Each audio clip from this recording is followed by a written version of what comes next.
Assalamualaikum warahmatullahi wabarakatuh. Bersama Bu Murni di sini untuk materi OTKP yang kedua adalah bencana alam dan mitigasi bencana. Bencana alam adalah peristiwa atau rangkaian peristiwa yang mengancam dan mengganggu kehidupan serta penghidupan masyarakat, baik oleh faktor alam ataupun manusia, sehingga menimbulkan korban jiwa, kerusakan lingkungan, kerugian harta benda, dan dampak psikologis. Sedangkan mitigasi bencana merupakan usaha menolong korban bencana, juga mencakup usaha untuk mengurangi risiko bencana.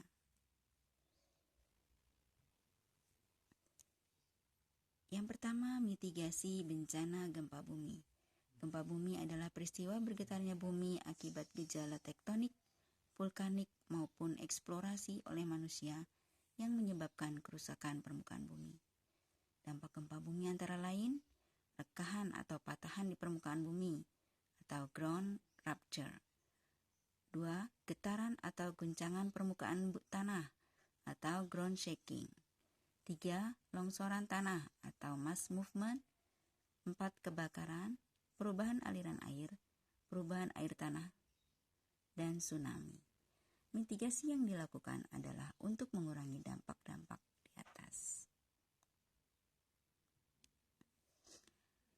Yang kedua, mitigasi bencana letusan gunung berapi.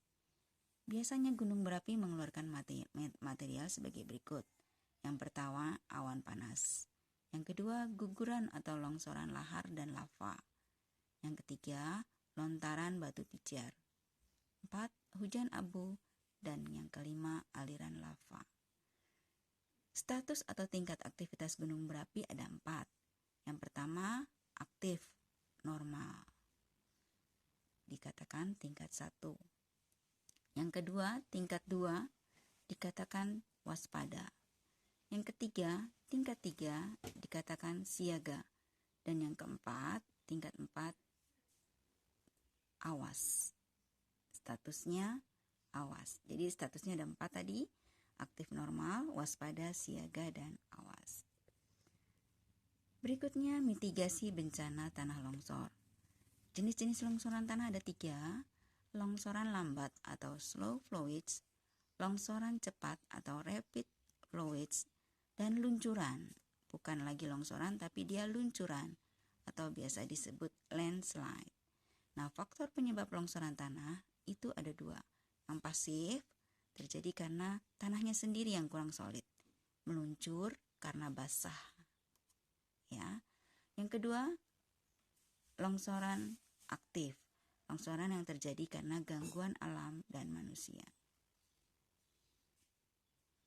Berikutnya, mitigasi bencana banjir. Penanggulangan bencana banjir dapat dilakukan dengan reboisasi, membuat sumur resapan, pembuatan drainase yang baik, pembuatan check dam, modifikasi aliran sungai, dan lain-lain. Dan upaya mitigasi bencana dilakukan dengan kesadaran masyarakat untuk menjaga kebersihan lingkungan, menyiapkan posko banjir, membentuk tim penanggulangan banjir, dan jika banjir terjadi, jangan panik dan tetap waspada. Berikutnya, mitigasi bencana hidrometeorologi. Apa itu? Bencana hidrometeorologi adalah bencana yang berhubungan dengan air dan dipengaruhi oleh posisi bulan dan matahari. Contoh-contoh bencana hidrometeorologi adalah kekeringan, baik karena faktor alam maupun antropogenik, artinya bisa alam, bisa manusia. Yang kedua, angin topan. Dan yang ketiga, gelombang pasang. Demikian dari Ibu bab kedua untuk kelas 10 OTKP. Wassalamualaikum warahmatullahi wabarakatuh.